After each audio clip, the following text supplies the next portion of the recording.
Hello and welcome to Todd Rolls Dice, where we have a new Space Marine reveal. It's been ages since the Space Marines got anything new, and this article is probably the start of the big Space Marine codex supplement, whatever it is, for the original First Founding Legion redo that is coming towards the end of 10th. I've skimmed this article, and I think there's a lot to talk about in what this article sort of is, but I want to get something out the way first. This is going to sound negative, but it isn't all negative. I just have issues. How about we talk about the article, and then I'll give you my thoughts, because they may change as I properly read this and run through this with you guys. So let's just get straight in. Strike from the skies with new and improved Space Marine drop pods. Space Marines love nothing more than dropping right into an enemy force and tearing it apart. Their delivery method of choice is the humble drop pod. A simple vehicle comprising seatbelts, shielding, a few rocket boosters, and not much else. Drop pods slam into the ground with enough force to liquefy a regular human occupant before its doors fall open and disgorge the superhuman warriors within. Classic Space Marine tactics, all told. And for me, as a fan of Halo, I know I go on about it, ODSTs, this is basically a group ODST drop pod. That's why I've always loved them. I don't own any drop pods because I never really went that route. Don't know why, but I would love a drop pod force. I wanted it to be guard. You can't make that in 40k, so it would have to be a Space Marine drop pod force. But drop pods kind of disappeared at 10th, and then I think they were out of stock for so long I just kind of forgot about them. This might be why. But drop pods in anything is one of my favourite delivery methods for cool, epic entrances into a fight with amazing troops, massive hero moments. So far, this is singing to me. Warhammer hobbyists have been dropping their Space Marines onto tabletops for decades, so it's high time their noble chariot got an update. Okay, alarm bells are ringing. Better still, they now come in pairs.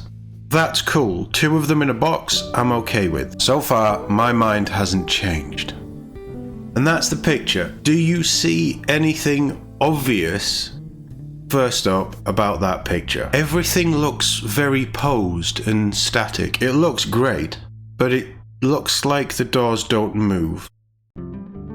I might be wrong.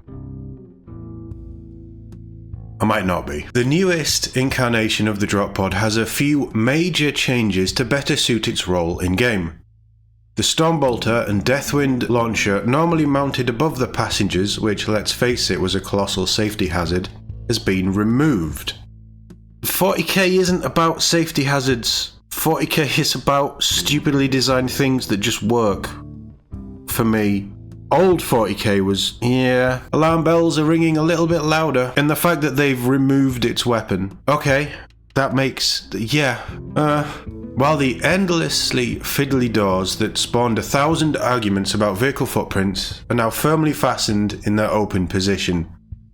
So you can't move the doors either. There was something cool about the drop pods with movable parts, but opening doors, you drop it in, the doors open, and then you have your footprint. Forget about all your stupid arguments about gameplay and competitive bullshit that Games Workshop want to do. Narratively, your drop pod comes in, the doors open, and then your troops are there.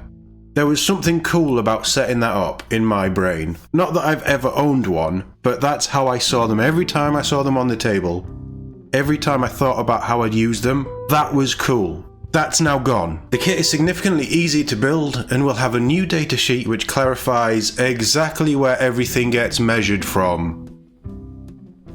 And now I've kinda checked out. Leaving little room for creative rules interpretations, that new datasheet will be available to download, free when it's released. So, not only is your datasheet taking away weapons, it's also going to tell you how you use it as a terrain piece and how you measure things from it, because people can't figure that out for themselves. And it's that sentence that just epitomizes what Warhammer 40,000 10th edition is. They said simplified, not simple. I think it's pretty fucking simple. That's why I don't like it. I think 10th is a great rule set. I think from that point of view it works. But list building has been gutted army building, okay, they've given you the freedom to build your models however you want. I'm all for that. But you could always do that and just say, it might be built with a power sword, but I'm going to run it as a power fist and pay the extra 10, 15, 20 points, whatever it is. It's just gone far too static. And they've done that purely because they want to pander to the esports style competitive scene that absolutely needs to exist, 1000%. But those guys also like narrative. Those guys also like building and creating. It's such a minuscule area of that competitive scene that wants simple, easy rules, that doesn't want weapon profiles, that wants everything simple so they can just roll dice and win. This game, because of how you have to interact with it before you get to the playing point, hobby games like this, specifically Warhammer for me when I was younger, the whole idea is you build your personal thing and then you go and play games. And if you want to play games competitively, you want to compete to be the best in the world, that's absolutely a thing. It always has been. And yes, it's a big chunk of what Warhammer is now. And that's a good thing because it's getting more eyes.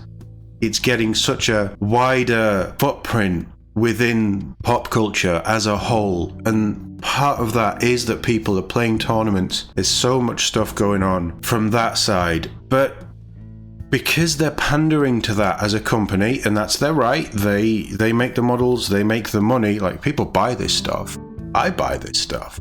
It's like we're letting them forget what I think Warhammer was back in the day, which was narrative, fun, build it how you want, kit bash your models, you have all these different arms and poses and things that you can do within the kit.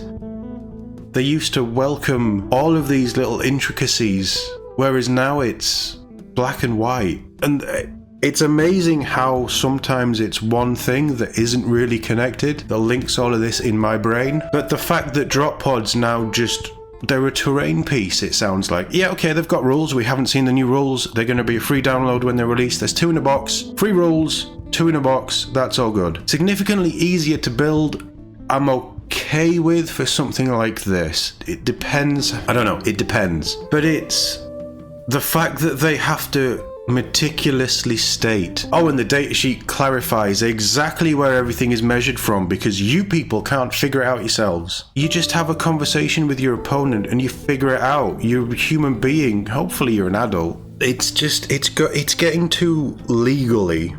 And I know writing rules is kind of like writing a legal contract, but it's also a game. I don't know why this has triggered me. I'm really sorry, guys. Like, feel free to disagree. Feel free to put other arguments in the comments. Like I say, there's things in this that I like, and this is where it links in with my thoughts on 10th. There's things that I like, but it's too simple. It's too dumbed down, and it's lost the excitement of building and creating and doing cool conversions and stuff, because basically a melee weapon is a melee weapon, a bolter is a bolter. I get that the variants of the Primaris bolters have gone and you can build them however you want and it doesn't matter. That's fine. I'm okay with that. A power sword should be different to a power axe, which should be different to a power fist, which should be different to a power spear, power weapon, it shouldn't be a thing. You should have individual categories for each of these to give you a reason to run each of them. A combi weapon should actually let you use the combi part. And if it's a combi melter, you also get limited use of a melter rifle. If it's a combi plasma, you get a plasma. It's a flamer, you get a flamer attached to it. Not, oh well, it just, it's got dev wounds. No, this is, and it's such probably minute, picky things, but this is the stuff that pisses me off. I like list building. I like making the choice to have more squads or better armed squads, but risk having less. And this is the article that's brought all that to a head and has thrown me over the edge, and now you've got to hear about it. You'll note the impact debris under the door. This is modular and can be added to suit your taste when building the drop pods. Each box will contain 2 complete drop pods, an excellent proposition for those who lack the natural deep strike capabilities of Terminators and jump pack intercessors. We recommend Infernus Marines for a blistering entrance, but the sky's really the limit. So the debris can be removed. fine. That also gives me hope that with a little bit of cutting and tweaking, you can probably build it so that the doors can be closed. It really depends on what the sprue is. I'd be tempted to do that. I'd be tempted to have maybe 1 or 2 doors open and, I don't know. It's something that I would look at just because they've taken away something that was such a cool little feature. I don't know why this pushed me over the edge. Because it looks good. It looks like a drop pod. It's probably the right size for Primaris. You can run... It's probably going to be 5, isn't it? It's going to be 5 Marines. Because I think you take most Space Marine squads that would go in a drop pod. You take them in 5s. It's nice. As a model, it's nice. But it's also dumbed down. Oh, it's so annoying that Warhammer is pushing me towards Heresy. I bet in Heresy the drop pod doors move. As a model, I like it. As an article and how it's significantly easy to build, like I say, I don't think that's a bad thing. But the fact that you need a new datasheet which clarifies everything, they've stripped out weapons from it because people were probably arguing about that as well. And it just, here's a cool new drop pod, but we've made it so it's nothing like the existing drop pod. Here you go. I don't know, this has just sent me over the edge. It looks great. I like it. I just feel like this is genuinely the epitome of everything that leaves a bad taste in my mouth about 10th edition, and I don't see them stepping it back for 11th. I want to make an army list where I have choice over which weapons they take, not just from a building point of view, but also as a list building thing. I want choice to matter, and I want free reign to pick any weapons. The Space Marine captain in tactical armor with the storm shield has to have a power sword, power weapon, because that's the only way that model is shipped. Well, what if I wanted mine to have a storm bolter and a shield? You could do that in old editions. Previous editions, that was never a problem. And I think Primaris has been pushing us into this. You've seen the guard get more simple and simple as we've gone down. This is just the stuff that I know. Kits are getting more simple, not from a building point of view, but from a choice point of view. Yeah, they look great, but here's the thing. The Emperor's Children, designing the Emperor's Children, you can see 2 of the articles on the right hand side there. They specifically said, we have created these models for the Tormentors so that you can have any arm on anybody, you can have any head on anybody. We've built it so that it's like the good old tactical squads of old. And then on the flip side you get this, and okay, it's only a drop pod, it is a static thing, once it drops in it's done. But that kind of isn't the point anymore. This is just the simplification of Space Marines and 10th edition, which is simplified and honestly turned a lot of people off Warhammer 40,000, and Heresy's on the uprise. So many more people are getting into Heresy because that's the Warhammer that they love. And it isn't the models, it isn't the setting, it's how the game plays, and it's list building, and it's having the choice to do whatever you want. I think this drop pod looks great. It's nice. It's a drop pod. It looks fantastic. The fact that it's easy to build is good. The fact that the debris can be removed is good. And you could probably find a way of cutting along the door. If the doors aren't separate pieces, you could find a way of cutting along there and then just gluing it closed, looking at the shape of the doors and the shape of the... So you could, with work, make the doors open and close. In fact, you could probably even put a moving part in. Bit of brass rod through there, make it move. Absolutely. I'm sure that there will be people who are talented enough to do that. And I actually want to see this kit. I would buy this kit. But something about this article triggered me. I can't explain it. And this feels like the game that I loved, the game I thought I was getting with 9th, when I was really getting back into building a Space Marine army and getting excited about the possibilities for 10th. 10th took away all of that desire, and I'm not the only one who felt that way, and I just turned away. The only 40k stuff I really interact with now is Kill Team. I'm looking at the Space Wolves box, but honestly I'm looking at it because they're cool models and I could do cool things with them. I'm not looking at to make an army and run an army, and I think that's sad. And this article has kind of triggered that in me.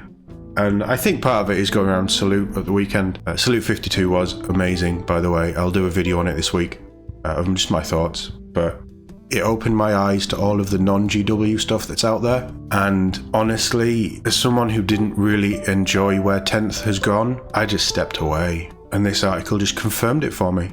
But on the plus side, we're getting new drop pods. They might even be in stock at some point. Let me know what you think in the comments. And I think this is one I'm genuinely interested in, what your take is on this. Because I'm seeing it from one very rigid side of what I want from a game. You guys can give me a completely other perspective, so please let me know in the comments below. As always, thank you very much for watching. And I'll see you all in the next one.